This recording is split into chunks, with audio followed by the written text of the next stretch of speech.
everyone, Pallytum here. Welcome back to Heroes of the Storm. In today's video, we are going to be taking a look at Arthas. I think Arthas is the most boring warrior in the game to play. If we go ahead and take a look at this list, I mean, you got some pretty interesting characters in here. Stitches, who can pull people behind walls. Rexar, who micros a fucking bear. You have Cho'Gall, that's two people put together. Leoric never actually dies. Like, there's some interesting characters in here. Then you have Arthas. What does Arthas do? Well, he walks kind of slow. He's big and bulky, and then, well, he shoots chaos bolts at enemies. That's pretty cool. Except it doesn't really feel impactful at any point in the game. It doesn't really seem that flashy. I feel like Arthas is the old man that he's seen some shit, but he's just sitting on his steps, kind of waiting for that day to come where he just doesn't wake up. And that's sad, because he's such an iconic character.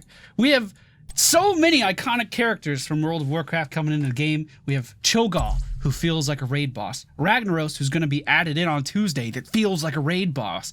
Well, Arthas was one of the best raid encounters in the entire history of World of Warcraft. I have the fondest memories of Icecrown Citadel. That was my favorite place in the entire game. And I just don't feel like that character is represented like a raid boss. I wanted to talk about him today. We're going to play him today. There is some builds for him that are kind of impactful, but just not the most exciting things in the world. Frostmourne hungers. All right, ladies and gentlemen, we find ourselves in the Sky Temple today. The friendly team: Lieutenant Morales, Azmodan, Stitches, Kerrigan, Arthas. The enemy team: Muradin, Zeratul, Zarya, Vala, and my team. We are going to go for block at level 1. We're going to block with a two-hand weapon. We don't have a shield, but it sure does look like we have a shield in this thing. Block's just going to reduce some incoming damage from the Zeratul and the Bala, and maybe the Zarya if we actually feed her some energy. Our Q ability is Death Coil. This is the Chaos Bolt I was talking about. Now, this is a cool mechanic. It allows Arthas to decide whether or not he wants to use this ability to heal himself, or if he wants to opt for a bit more of a damage approach, where he tries to focus down the enemy team with the Chaos Bolt, which is cool. Not a lot of abilities have that kind of option, so this is a good start, right? Arthas could have been so iconic with this ability, right?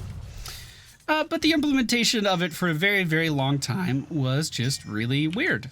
It doesn't have some incredible visual effects. It's not flashy. It does its job, and it does it well. It's like that reliable tool in the tool shed that you can always count on to get shit done.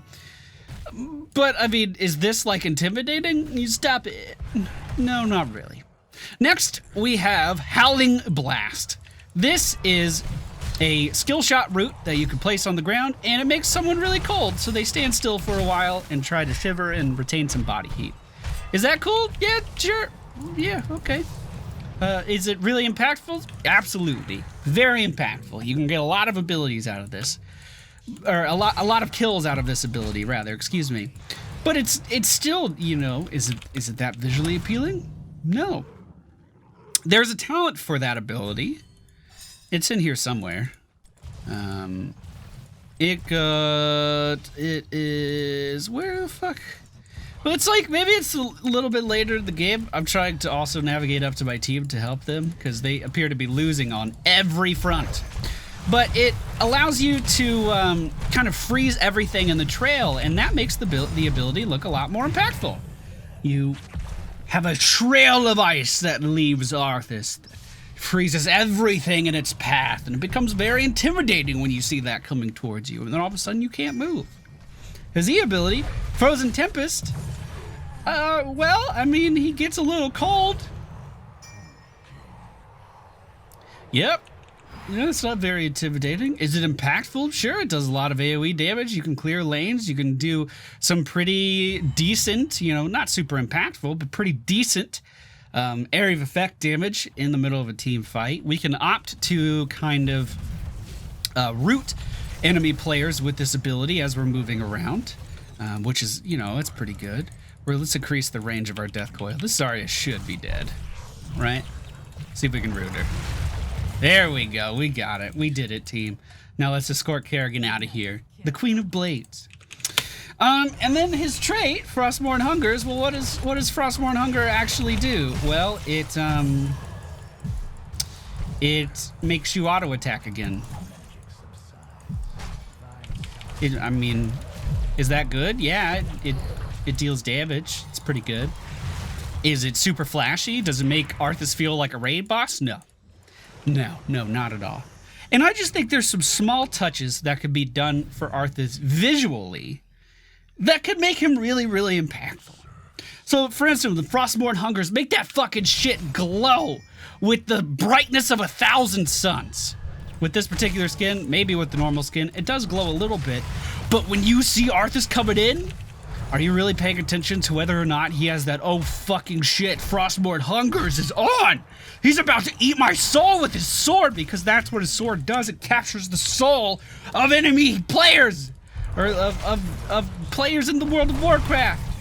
Part of his boss encounter was being inside of Frostmourne and fighting your way out with souls trying to kill you on the inside. That is fucking cool! Do you get any of that from... No. There's none of that to be found here. And with Ragnaros being added in, it feels really weird, right? Because Ragnaros, he drops fucking meatballs from the sky that deal damage. Ragnaros can shoot out a fucking giant fire wave that melts everything in its path, right? Just melts everything. It's so cool. And while it's happening, he's screaming about fire and how he's gonna cleanse the world and everything like that. It's so cool. But the best boss in the game, fucking Arthas Manphil, he just doesn't feel like a raid boss in this game. And keep in mind, he is one of the oldest heroes in the game right now. He's been in Heroes longer than most other characters. Like when they were a sparkle of hope in their dad's eye, Arthas was still in the game. He's that old man. He's on the porch. He's done his fucking dues. I think he needs a little bit of a touch-up. I do want to say one thing that feels absolutely 100% appropriate, and one thing that feels like makes him give that just all-empowering presence of a raid boss is Sindragosa. Now, Sindragosa is impactful, but Sindragosa looks like she's about to destroy everything that you've ever held dear in your life.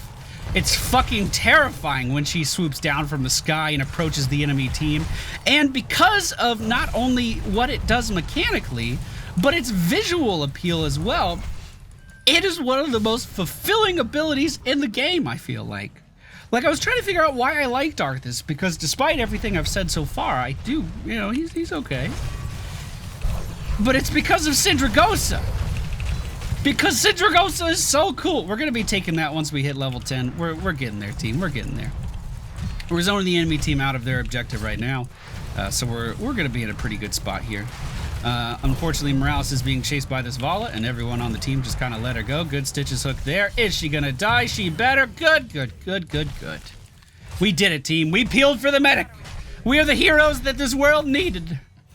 With this objective, we will finish off the majority of the enemy team's buildings down here in the bottom lane, and we will get pretty close to level 10. I don't think we're going to quite get there fully, but we're getting close. And then you can see the most well-designed piece of Arthas's kit. Just fantastic. Just fantastic. Ariel's pretty out of... maybe she's not out of position. I actually didn't see Murid in there.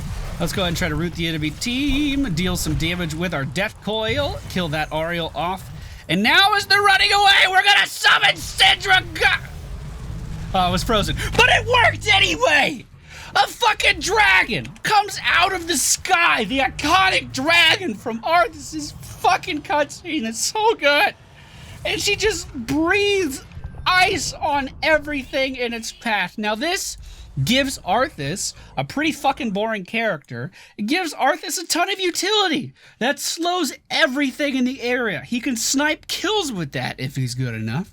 It allows him to disable buildings because Sindragosa is so fucking cold. There's no joy in her heart. It allows her to just stop buildings from working. I don't understand the math behind it, but it feels like a fucking raid boss mechanic. And that's kind of my point. His other heroic ability is good for keeping him alive. You summon an army of zombies, and those zombies go out, and they deal some. They can deal some okay damage, I suppose. But really, their purpose is for you to sacrifice them, and then use their life essence to keep you alive. Which, again, I mean, I'm fine with that mechanically. But do the zombies, are they intimidating? No. The zombies come out of the ground and they waddle around as unmenacing as a zombie could possibly be. I guess they're ghouls, excuse me. They're ghouls, excuse me. Someone always gets tilted when I call them zombies.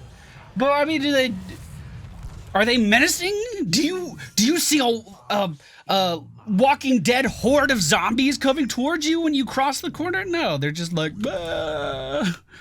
we're gonna get you. So I think just some small changes to Arthas could make one of their most iconic characters that they've ever made a character that Blizzard obviously loves a lot. I mean, just look at Frostmourne, the sword itself. It's so intricate and it's so amazing to look at. What do I'm just gonna fire off fucking Sindragosa this way and then turn my aura on and root these guys and hope for the best. Oh, it's happening. The best is happening, team. It's happening, team. Zarya, get off the fucking point. Sorry, get off the fucking point, Zarya. All right. Thank you.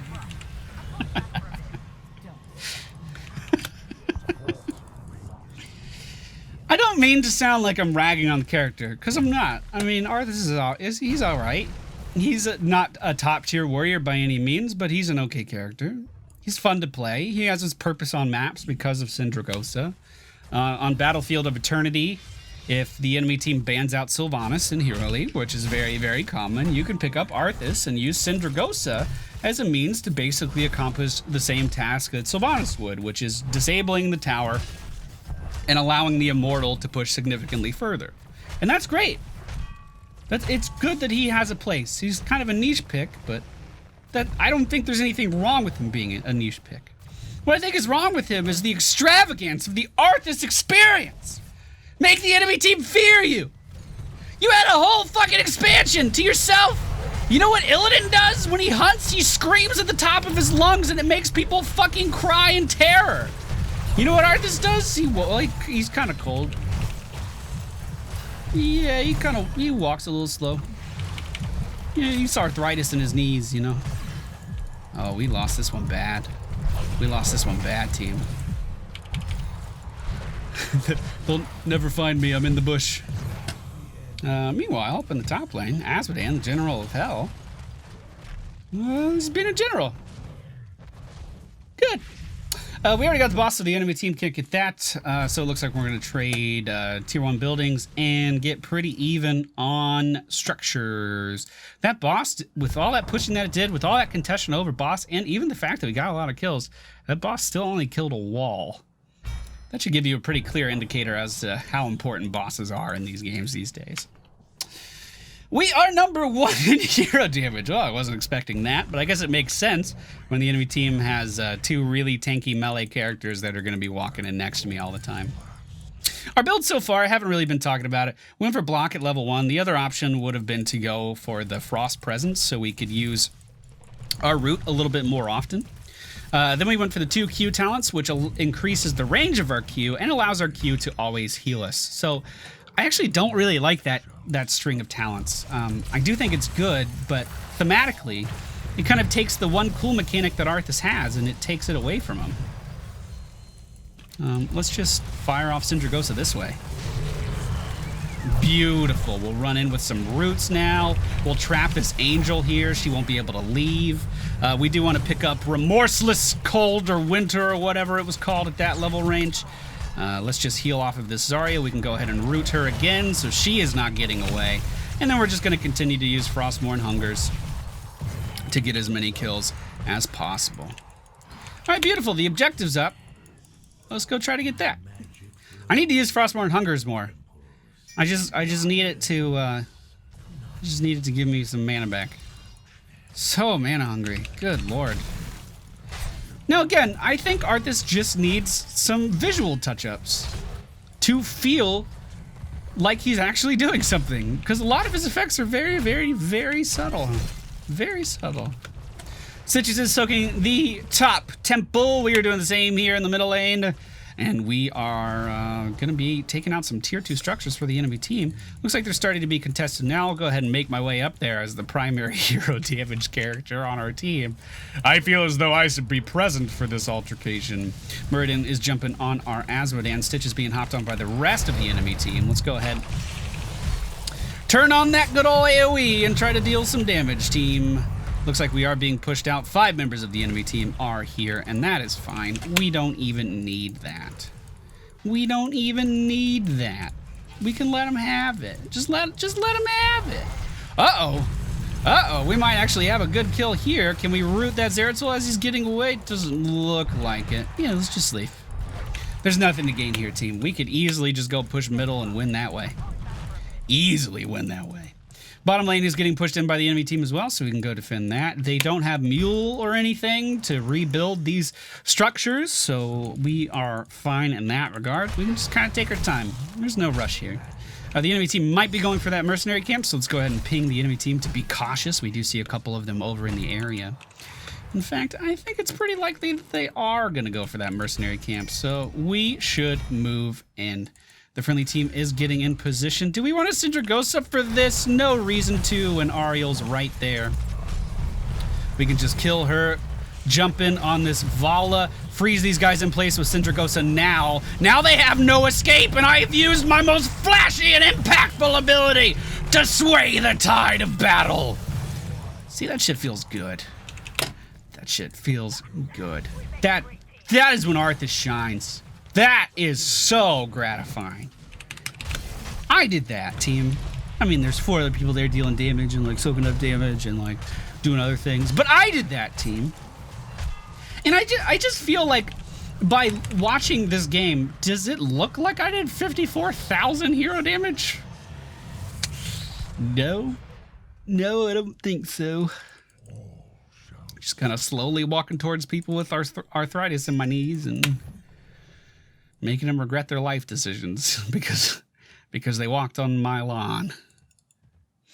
We did manage to get the middle keep for the enemy team. Zeratul is on the way over here. They need to be aware of that, and I am not in position to assist. Sindragosa also on cooldown for another 34 seconds. We might be able to catch this Vala rotating in, or this Ariel rotating out. She is rooted. Can we get a hook? Uh-oh. Uh-oh.